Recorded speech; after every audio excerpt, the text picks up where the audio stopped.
Class 8-এ পড়া ছেলেটা জীবনের প্রথম আইপিএল ম্যাচের প্রথম বলেই ছক্কা হাঁকিয়েছে। এমন দৃশ্য কখনো কোনো সিনেমাতেও দেখা যায়নি। বৈভব সূর্যবংশীর 20 বলে 34 রানের ইনিংসটা দেখে মনেই হবে না তার বয়স মাত্র 14 বছর 23 দিন। আউট হওয়ার পর বৈভবের চোখে মুখে ছিল হতাশার ছাপ, আরো ভালো করতে না পারার ক্ষুধা।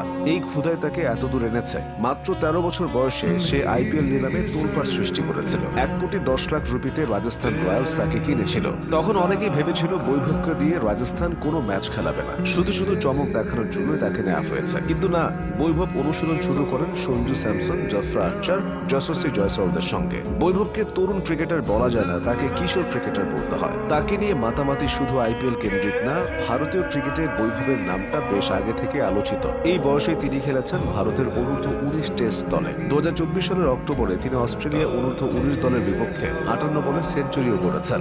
যুব টেস্টের ইতিহাসে যা দ্বিতীয় দ্রুততম এবং প্রতিদ্বন্দ্বিতামূলক ক্রিকেটে সবচেয়ে কম বয়সে সেঞ্চুরির রেকর্ড। তাই বৈভবের সামর্থ্য নিয়ে প্রশ্ন তোলার সুযোগ নেই। এরই মধ্যে খেলেছেন রঞ্জি ট্রফিতে। বিহারের হয়ে 12 বছর 284 দিন বয়সে প্রথম শ্রেণীর ক্রিকেটে অভিষিক্ত হয়ে আলোচনার জন্ম দিয়েছিলেন তিনি। প্রথম শ্রেণীর ক্যারিয়ারে শুরুটা অবশ্য তেমন ভালো হয়নি। 5 ম্যাচে এখন পর্যন্ত মোটে রান করেছেন 100। সর্বোচ্চ রানের ইনিংস 41, সেটি এসেছে 2024 সালের নভেম্বরে। এছাড়া তিনি হেমান ট্রফি, কোচবিহার ট্রফিতেও খেলেছেন। বিহারের আন্তজেলা টুর্নামেন্ট হেমান ট্রফিতে 8 ম্যাচে করেছিলেন 800 রানের বেশি।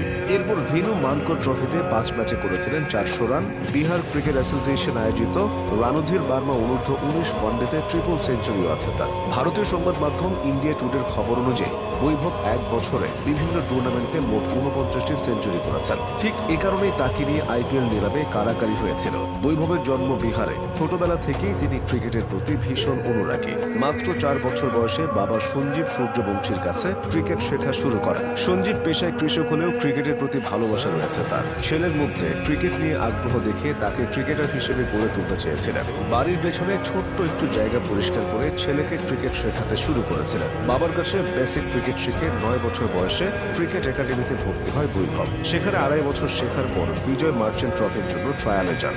ভালো পারফর্ম করলেও কম বয়সের কথা ভেবে তাকে স্ট্যান্ড বাই রেখেছিলেন বিহারের অনূর্ধ্ব-16 দলের নির্বাচকরা। সেখানেই চোখে পড়ে যান প্রাক্তন রঞ্জি ক্রিকেটার মনীষ ওঝা। তারপর থেকে তিনি বৈভবের কোচ। সেখান থেকেই তার এতদূর আসা। আইপিএল বহু ক্রিকেটারের জীবন বদলে দিয়েছে। সবার গল্পে একটা মিল, সেটা হলো তাদের স্ট্রাগল। বৈভব সূর্যবংশীকে যখন আইপিএল নিলামে তোলা হয় তখন অনেকেই ভেবেছিলেন বয়স বিবেচনায় উপেক্ষিত থাকতে পারেন এই কিশোর ক্রিকেটার। কিন্তু 13 বছর 243 দিন বয়সী বৈভবকে পেতে বেশ একটা লড়াই হয়েছিল সৌদি আরবের জেদ্দায়। দিল্লি ক্যাপিটালস আর রাজস্থান রয়্যালস নেমেছিল সেই লড়াইতে। 30 লাখ ভিত্তিমূল্য থেকে শুরু। এরপর সেটা মিনিটের মধ্যে চলে যায় 60 থেকে 70 লাখের ঘরে। 1 কোটির ঘরে যখন গেল তখন সবার মাঝে উত্তেজনা। শেষ পর্যন্ত দিল্লিকে সরিয়ে 1,10,00,000 রুপিতে রাজস্থানের গোলাপি শিবির দলে নেয় বৈভব সূর্যবংশীকে। আইপিএল অনেক ঘটনার জন্ম দেয়। বলতে গেলে রাতারাতি কোটিপতি বানিয়ে দেয়। অটো চালকের ছেলেকে সুপারস্টার বানিয়ে দেয়। সেই ধারাবাহিকতায় ছেদ পড়ে। কৃষকের ছেলে বৈভব হয়ে যান কোটিপতি। অপেক্ষায় ছিলেন কখন সুযোগ আসবে, কখন ম্যাচ খেলতে পারবেন। অপেক্ষা শেষ হয়েছে। বৈভব সুযোগ পেয়েছেন। বৈভব মুগ্ধতা ছড়াচ্ছেন।